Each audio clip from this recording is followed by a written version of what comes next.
আপনারা যারা নতুন বাইক কিনছেন তাদের উদ্দেশ্যে এই কথাগুলো বলা। আপনারা নিয়মিত বাইক সার্ভিস করবেন। দেখবেন যে যারা নতুন বাইক কিনছেন এদের একটা সার্ভিস একটা বই আছে। এই বইয়ে প্রত্যেকটা সার্ভিসের শিডিউল দেওয়া আছে। এই শিডিউল মতো নিয়মিত সার্ভিসগুলো করবেন।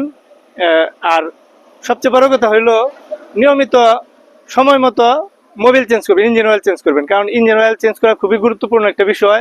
শরীরের যেরকম স্বাস্থ্য ভালো থাকার জন্য স্বাস্থ্য সেবার প্রয়োজন, ঠিক গাড়ি ভালো রাখার জন্য নিয়মিত মোবিল চেঞ্জ করা এবং সার্ভিস করা প্রয়োজন। তো সময় মতো গাড়ি সার্ভিস করবেন, গাড়ি ভালো রাখবেন, স্বাস্থ্যের যত্ন নেবেন। ভালো থাকবেন।